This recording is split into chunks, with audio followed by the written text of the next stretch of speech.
Howdy y'all, welcome back to Gunsnbbq. So, in the past I have mentioned, the blind guy using power tools and how much fun that is, and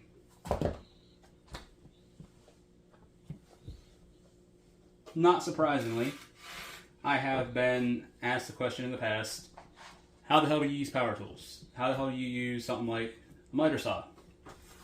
So, that's what I'm going to show you how I do it today. I got a door to build. Been kind of slacking off on it. There we go. So first, we're going to chuck everything, make sure it's square. Just a good square will do you. This one's actually made in USA. I don't remember what the brand is or anything. I don't know if you can see that, but yeah, I got this when I could still see at Home Depot. It came in a 2-pack for like $8 or $9. It's aluminum, really well built. Really do enjoy this square. So first, we're going to check, make sure that the back here is square. And after we check that, we're going to make sure that it's square with the blade. That side seems good. Now the other side should be good too, but sometimes not.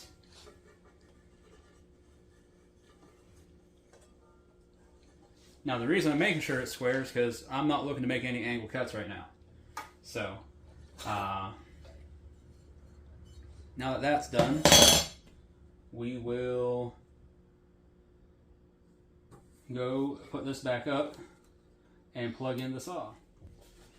So what I'm doing right now is making sure that I've got that wood supported on the back end, because I'm doing this by myself, which also makes things really interesting, because if I decide to lop off an appendage today, not really an appendage, but a phalange, then I get to try and stop recording, call somebody for help, all the while trying to stop blood loss as much as possible. But I'm pretty damn good with things that can cut off my phalanges, so probably not going to have to worry about that today. But on that off chance, stay tuned. We all know that's why you sick sons of guns tuned into this video. Now, if you're not looking to see some amateur putts do this, such as myself, then I would encourage you to go check out the blind woodworker. That guy does absolutely incredible work. And from what I understand, he is completely lights out. So anyways, like I said, first thing I'm doing is I'm going to make sure these ends are square. You got the back half of the board supported. Lay down. I'm going to try and minimize waste as much as possible. So I just feel the blade, and it's right about at the edge of the wood there. So that'll be good. And I still haven't plugged in the saw. I take extra precaution to make sure that I do not touch this trigger here while my fingers are near the blade at all. Because I promise you, people are probably having an absolute friggin' cow right now. Like, you crazy son of a... Well, this is why I gotta do it. So, go lay down. Go on. So, now with my offhand that is supporting the board, now I realize people are probably out there like, oh, you should use a C-clamp. I don't have a C-clamp. This is how I'm doing it. You want to see how the blind guy does it? I like to make it as risky as possible. With that being said, let's make this first cut. Like I said, I've already checked to make sure that the saw is square. So now all we're going to do is make sure these ends are square by making the first cut.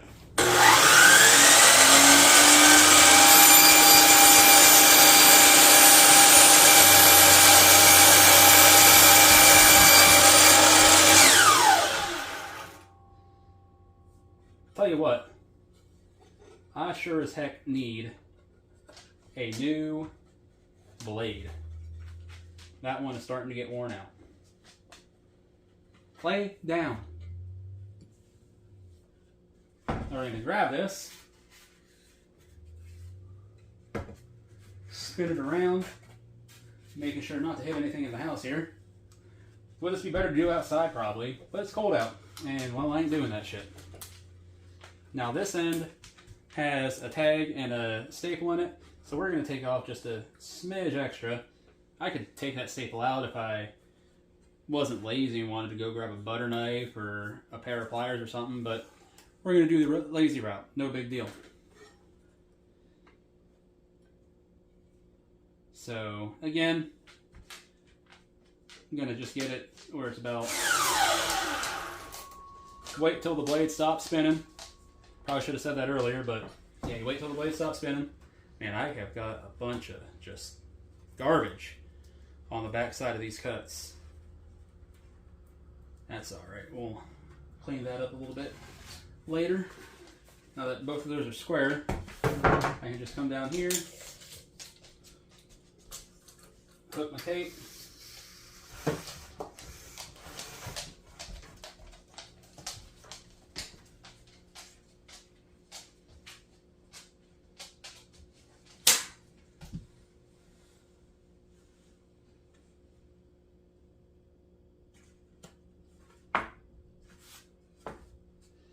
and what I like to do here is I will take my pen, put it right at the front of the tape measure, so long as it doesn't come unhooked down there. Dang it! Come on, thank you. Put it right in front of the tape measure there, and just draw a little line. Now, I know a lot of people probably say that you need to do it with pencil. You got to worry about ink soaking into the wood, all that fun shit. But again, this is just something to be functional in the house, help keep some air from the mudroom to the rest of the house from seeping in. So now we take our square, take it up to that line.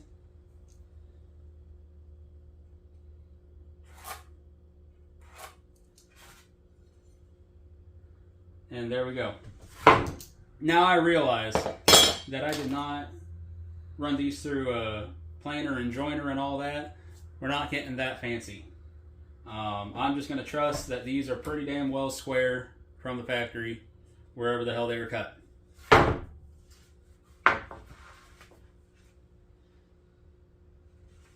Find my line right here.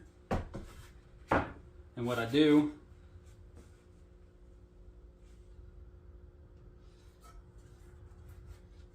one, you need to remember that you got the thickness of the blade. So you got three options. First option is you plan on cutting that line smack dab in the center of the blade, but that means you still need to account for the 1/8 inch, 1/4 inch width of blade. That means you would have measured an extra 1/8 inch on each side of that line. Really fucking goofy to do it that way. Option 2 is you measured over by 1/4 inch. So you cut on this side of the line. Option 3, and this is the way I do it, is I measured right to where I need. So when I cut, I want the left side of my saw blade on the outside of my line where I'm not going to be using that piece of wood. So how do I tell if the saw blade is going to be in the right spot? You guessed it, I use my finger. So again, keep my finger away from the trigger of said appliance. Have my finger right at the line, and I'm not hitting the finger. So there it is, but that's a little too far now. I know that my fingertip is right on the line. And that feels like it would do it right there. So, now that I've got that where it's square, I'm just going to flip this up carefully. Now that I've done that, again, I am holding on like I was before. And we're just going to let it rip again. I'll have just the faint outline of that line. And, yep, I mean, it is barely there. I don't know if you can see that or not. I don't know or anything like that. But, yeah, it's, like I said, barely there. But barbecue, you're blind. How can you see it? Because it contrasts against the white wood. That's one reason I do use a pen. One reason I use a pen is because my kids take all my freaking pencils, and, well, I don't have no more pencils. The other reason, number two, is the fact that, well, the pen, like I said, it contrasts well against the wood, makes life easier for me. So,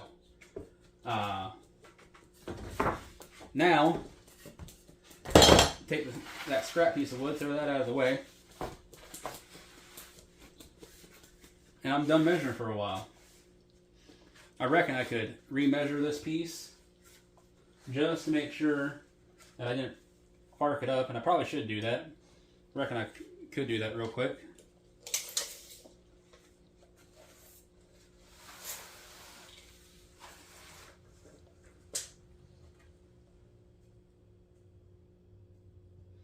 And it looks pretty darn fine to me.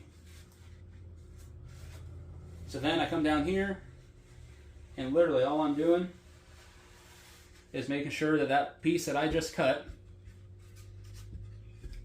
is square in the back here with the one that I'm about to cut.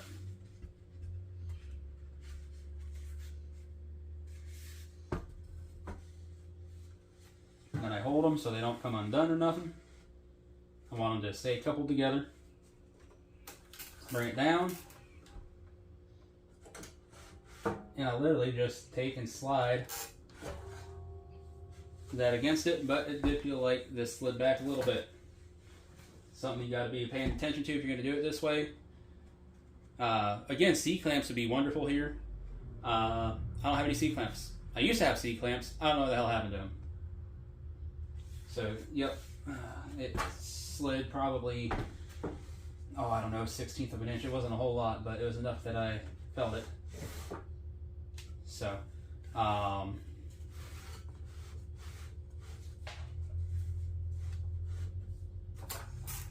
get that down, slide that in, it touches the blade.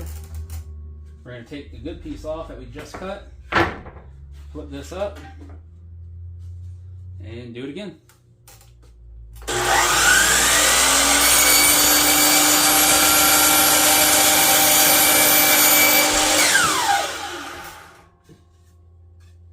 See just how close the two scrap pieces are, and those,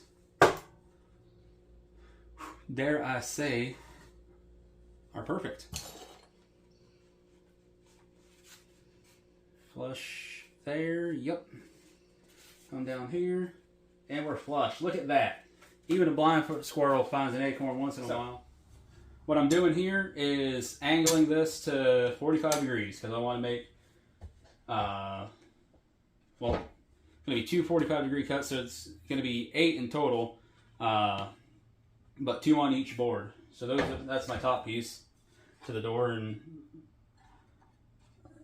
now with this miter saw here, this is a DeWalt miter saw. I picked it up at a yard sale for 40 bucks, way back when I could see. Don't ask me how long ago that was. I don't remember. So now I know that these back pieces are square from when we checked it earlier. So now this is where you take your square, and since we already know that those were square from earlier, I'm just going to run my finger Nope, not quite.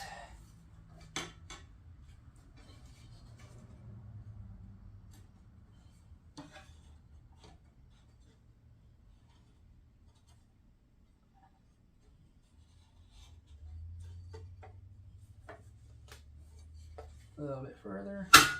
There we go. So now that's at 45 degrees. I knew it should have had a click in there. Now there's two reasons I do it this way. One, the angles that are marked here are not always the most accurate. Now this is the DeWalt miter saw. They should be friggin' spot on. And going by this definitely would appear as such. You know, checking it with a square. With that being said, I don't ever want to take the chance that it's not.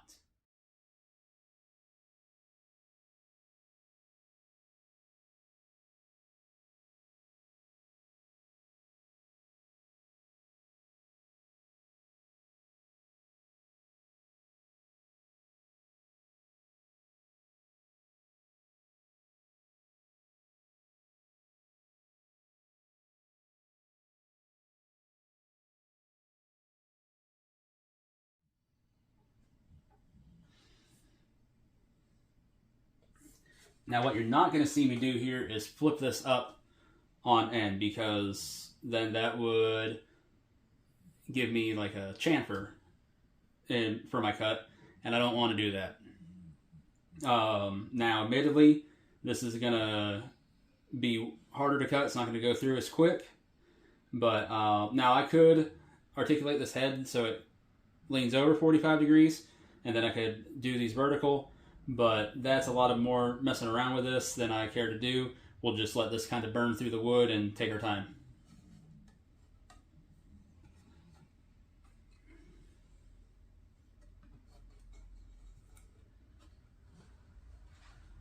All right, make sure all phalanges are out of the way. Fire it up.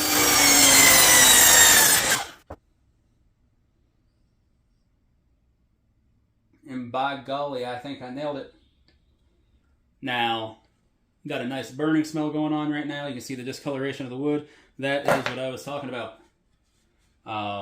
when I said it's going to burn through in just a smidge.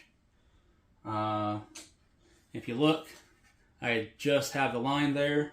So I probably could have got just a hair closer, but I'm not going to fret too poorly. Now with this, there's a reason I did it the way I did. If you look here, there's markings from the company and everything else. I don't want that facing outside. Now, again, sandpaper, take it off.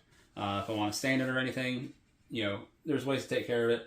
But I'm not getting that in depth with this right now. It's just something to keep the cold air from coming into the rest of the house.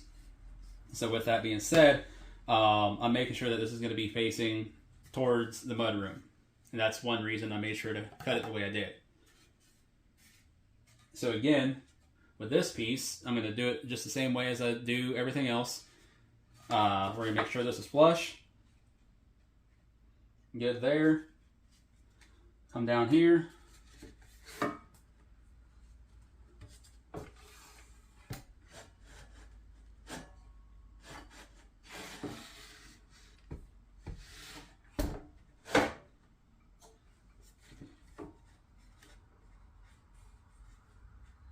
And there we go.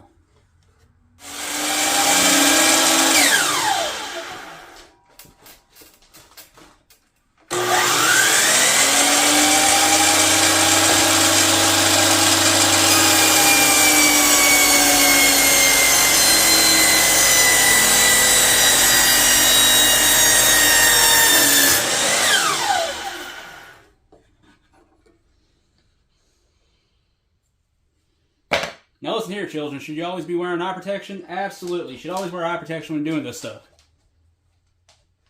You hear that? But, like I said, I'm blind. And, well, with that being said, my eyes are like Congress. They don't hardly work at all, and, well, they're not worth protecting. Alright, so Got the door all done. That's what we got there.